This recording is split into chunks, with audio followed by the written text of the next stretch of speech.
Olá, pessoal! Estamos de volta com esse webinar do nosso amigo Adriano Amorim, que está um espetáculo, hein? O Brasil inteiro só fala nisso, viu, Adriano?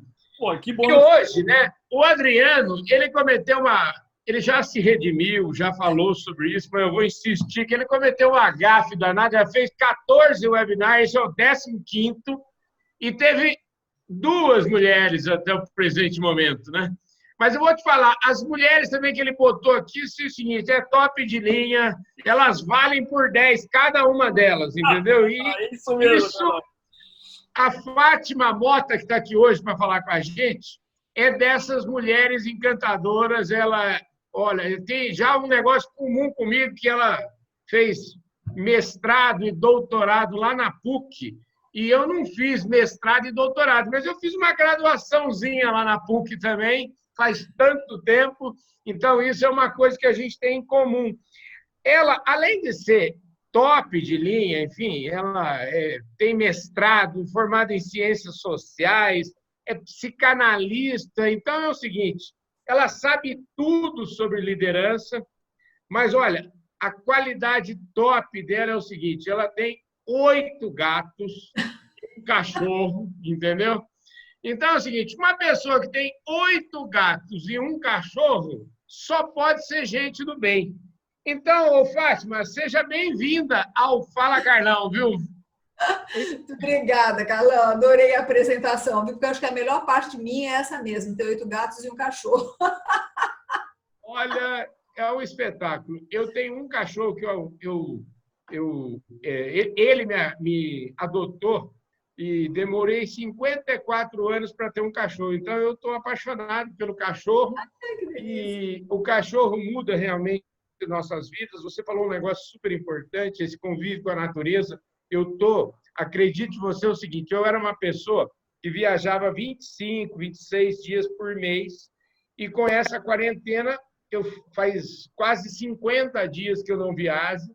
Então, tirante é uma palavra que a gente usa aqui no interior, tirante o fato de que a gente é uma coisa triste, esse momento, por conta das pessoas que estão aí morrendo, enfim, por conta das pessoas que estão ficando doentes. Tirando isso, eu nunca aprendi tanto na minha vida quanto nesses últimos 50 dias. Eu vou dizer para você, assim, eu vou arriscar, eu sou meio exagerado, mas eu acho que eu aprendi mais nos últimos 50 dias do que nos últimos 50 anos.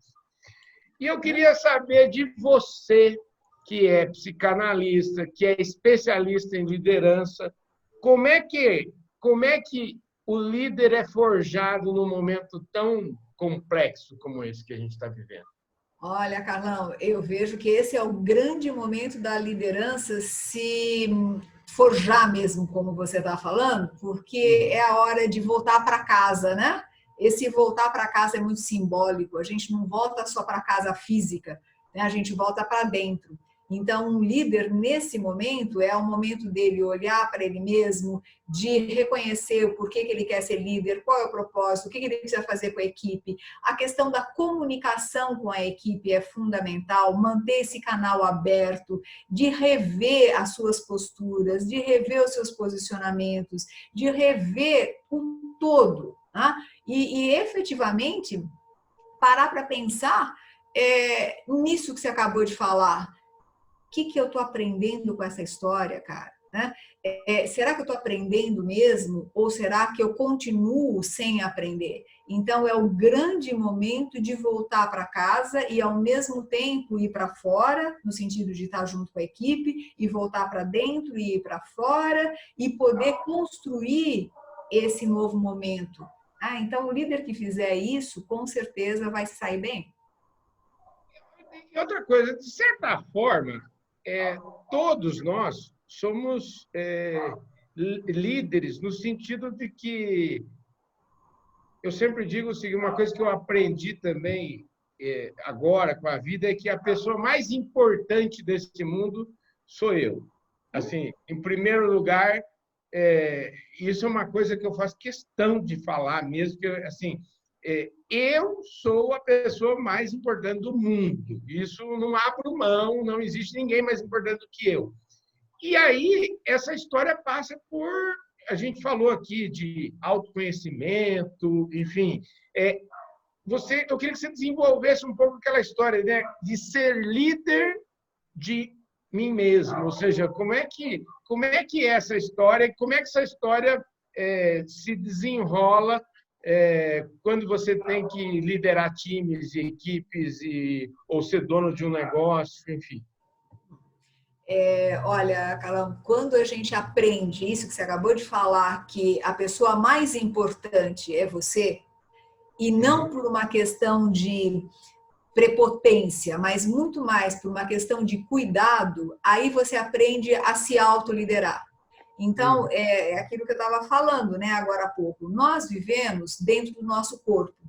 E muitas vezes o nosso corpo está deformado, muitas vezes o nosso corpo não aguenta a gente, né? O nosso coração não aguenta o nosso peso, o nosso físico está totalmente debilitado e nós não nos damos conta disso. E quando a gente não se dá conta disso, como é que você consegue liderar? Então, eu conheço vários líderes, por exemplo, que por conta de problemas físicos, eles acabam destilando a sua raiva na sua equipe, o seu medo na sua equipe, porque não conhece a sua estrutura corpórea, hein? Eu estou falando bem básico, né? Bem básico. Depois tem a questão emocional, né? Depois tem a questão mental. Se eu não sei como é que eu lido com as minhas emoções, se eu não sei aquilo que faz com que eu fique feliz, ou que eu fique triste, que eu fique com raiva, ansioso, a minha tendência é jogar no outro aquilo que é meu. Então, reconhecer as minhas emoções, reconhecer como é que funciona o meu pensamento. Por exemplo, né, a gente estava aqui, né, com o Adriano tem uma cabeça que funciona a 500 por hora, sei lá, 1.000, 1.500, sei lá como é que é a cabeça dele. Imagina acompanhar um líder que tem essa cabeça. Né? Eu preciso reconhecer que essa minha velocidade não necessariamente é igual à das outras pessoas para poder liderar. Então, na medida que eu reconheço quem eu sou, eu consigo reconhecer quem o outro é. E se eu consigo fazer esse movimento, eu consigo, sim, saber aonde enganchar as pessoas, como eu devo influenciar as pessoas.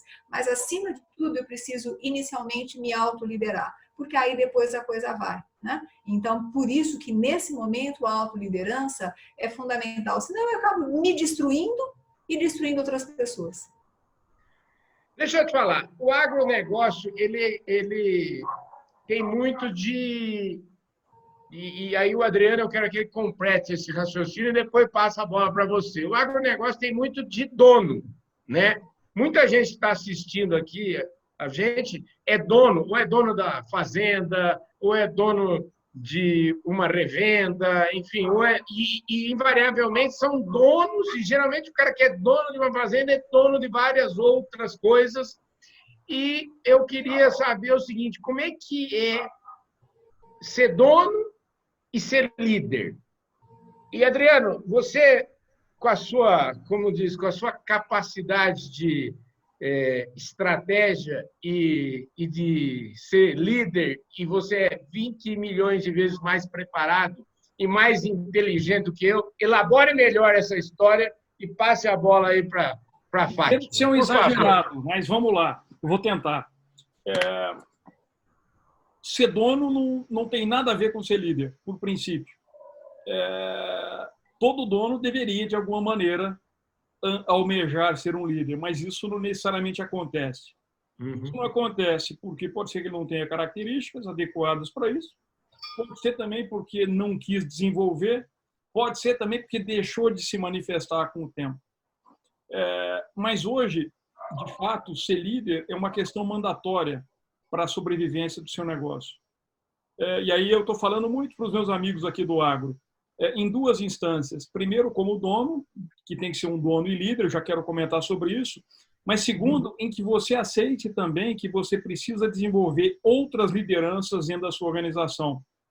Isso pode acontecer numa linha sucessória, onde o negócio de família se manifesta como contínuo, ou isso também pode acontecer numa profissionalização.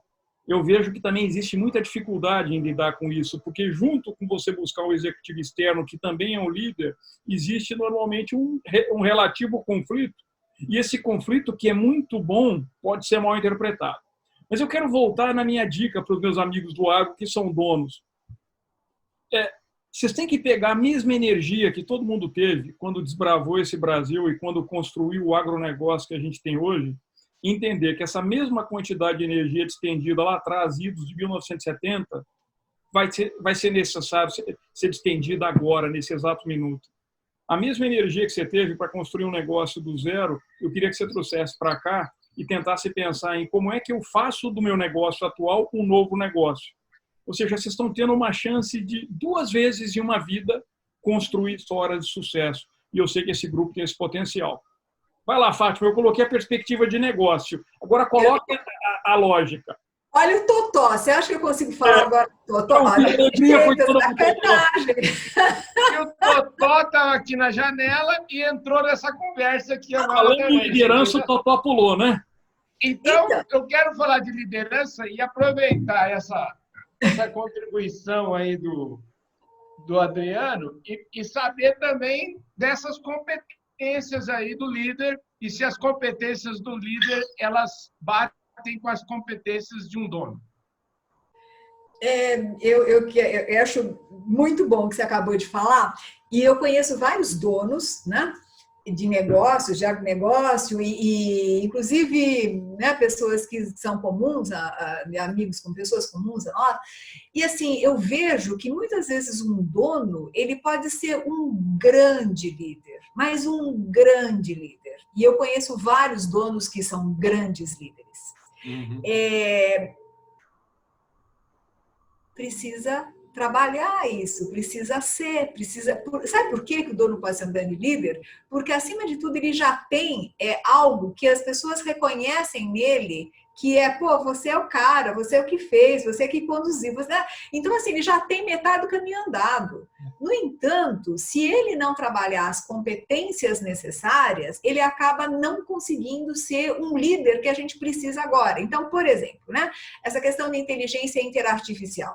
Se você ficar parado no tempo e não souber mexer nessas coisas, ou pelo menos não tiver pessoas, e aí na linha que o Adriano está falando, né, que lide com isso, ou que te ajude, que você for aberto a estratégias novas, que te abram a cabeça, você fica preso, né? E aí acaba não conseguindo ir além do jeito que você deveria ir.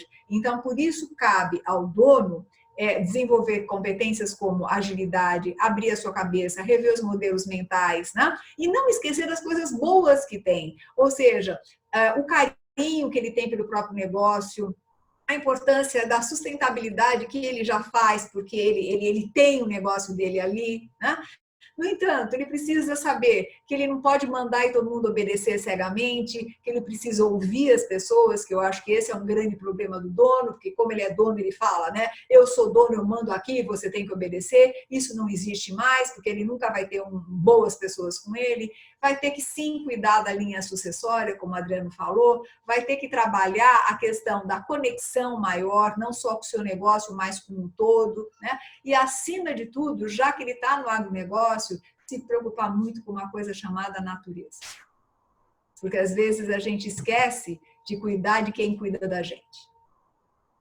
Show de bola, hein, gente? Vocês estão gostando? Aqui, ó, até o Totó veio aqui, ficou paradinho, prestando atenção no que a Fátima está falando, porque a Fátima é uma campeã mesmo É uma maravilha ouvir você, Fátima. Deixa eu colocar uma seguinte situação.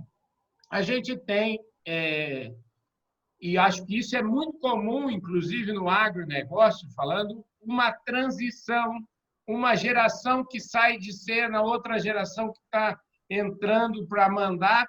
Fora isso lá no nível dos donos, dos líderes.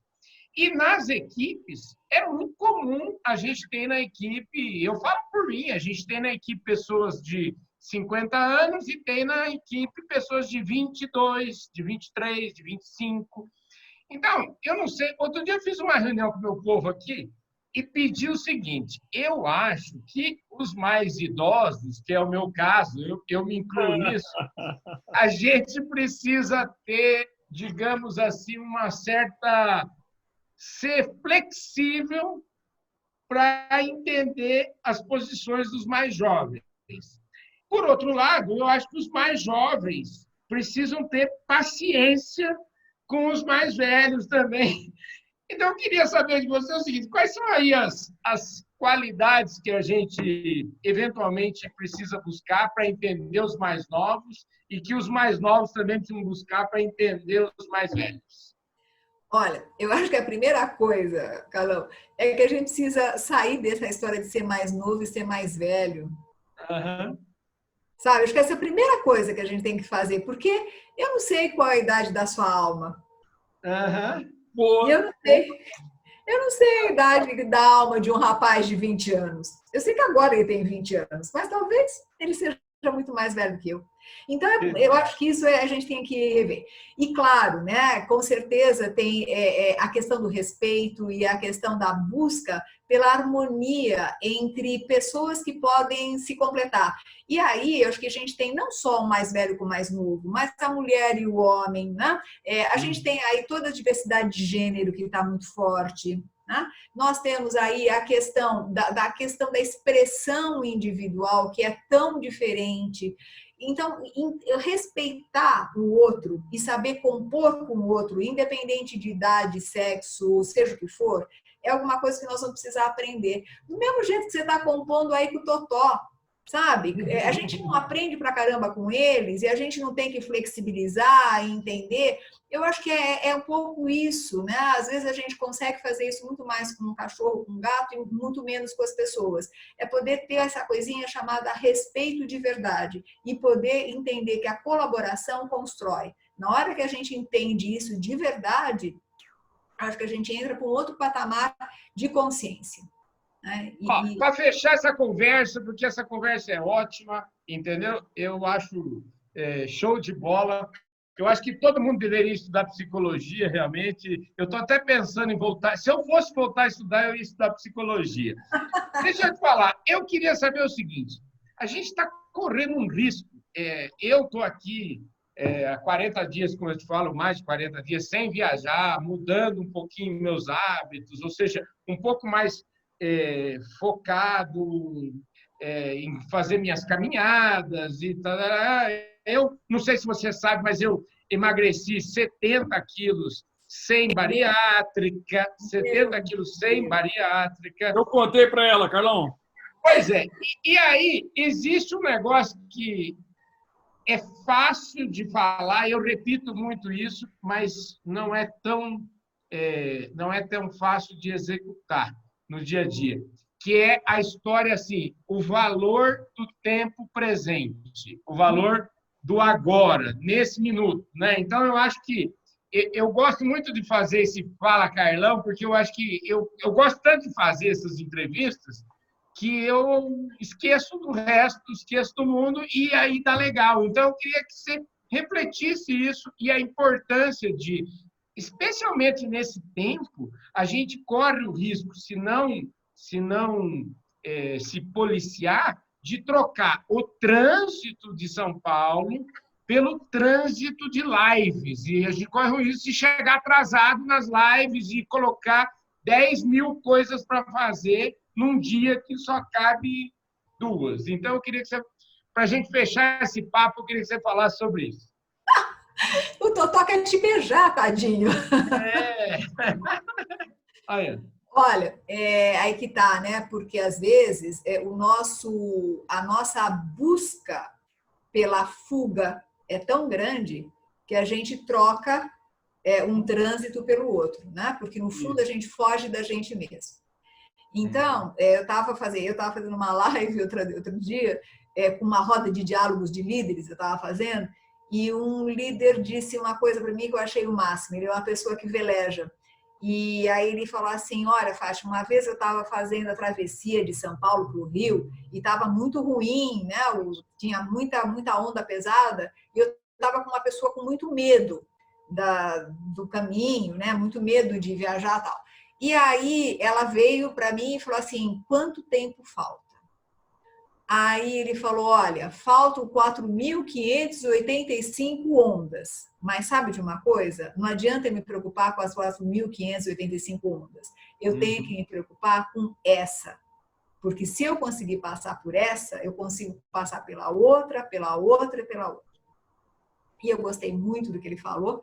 E para mim fica uma coisa assim, Carlão, se a gente não sabe aproveitar o gosto, o sabor de uma taça de vinho, você não sabe aproveitar o sabor de uma lambida, né? De um beijo, de um olhar para um pôr do sol, e aí você vai perdendo uma coisa chamada vida. Então, na hora que você está numa live, que você esteja numa live, mas que depois você possa respirar e aproveitar a vida, né? No sol, no mar, em coisas que são tão simples e tão preenchedoras. Eu acho que isso vai fazer toda a diferença. Então, que bom que a gente está passando esse tempo em casa e que bom que a gente pode voltar a gostar de algumas coisas simples e poderosas. Maravilha! Adriana, ela é muito, muito top de linha. Então, eu deixei o seguinte, para a gente encerrar mesmo agora, é o seguinte. Adriano, eu não vou perguntar, não, vou deixar para o Adriano fazer aquela pergunta, viu, Adriano? Aquela pergunta que já virou a marca registrada do nosso, da nossa web, da nossa New Direction Series. Então, sabe a pergunta da bagagem? Mas você quer essa pergunta para você ou para a Fátima? Não, é para ela. Fátima, é o seguinte, você está diante daquele portal. Esse portal vai te levar para esse futuro, para esse novo normal, para um lugar que está todo mundo indo e que nós não sabemos como que é. E que traz tanto medo para as pessoas ou insegurança e para outras uma felicidade porque vai ter alguma coisa para se descobrir. 3 perguntinhas simples para você que você vai tirar de letra. Pergunta número 1. O que você vai levar com você do que você tem hoje? Pergunta 2. O que você não vai levar, você vai jogar fora? E pergunta 3, o que você vai buscar lá, que você não tem? São fundamentais, né, essas perguntas, e eu juro que eu não tinha pensado nisso até você me fazer essas perguntas. E o que eu vou deixar para trás são as minhas verdades absolutas, eu vou deixar para trás os meus medos, minhas inseguranças, e uma outra coisa que eu acho que eu não falei antes, e é importante, deixar meus apegos. Eu acho que eu tenho alguns apegos que eu tenho que largar e eu estou aprendendo a largar. O que eu não vou deixar de jeito nenhum é meu amor pela natureza e meu amor pelos bichos e por tudo que é vida. Eu acho que isso vai comigo, né? E o que eu quero conseguir lá na frente é ser cada vez mais consciente de mim mesma, né? Uma ampliação mesmo de consciência, trabalhar mais meu ser, a minha essência, nessas pequenas coisas simples e que possam, de fato, preencher, né, o meu viver. E com isso ser, simplesmente ser. Eu acho que é largar a mão de coisas que fazem a gente não ser, para a gente poder ser. Carlão, você fez o encerramento mais lindo de todos os Fala Carlão que você já fez na vida? Gente, show de bola. É muito bom ter falado aqui com a Fátima Mota, uma cracaça, e eu vou repetir o que eu sempre falo no Fala Carlão, que eu sempre digo que o Fala Carlão é na prateleira de cima do agronegócio, mas a grande bênção que Deus me deu na vida foi efetivamente a qualidade das pessoas que Ele colocou no meu caminho, e vocês dois fazem parte desta qualidade. Muito obrigado a vocês dois, obrigado Adriano, obrigado Fátima, um forte abraço a todos vocês, e esse Fala Carlão, como o Totó, que é o astro desse Fala Carlão, a gente vai ficando por aqui. Bye, bye! Tchau!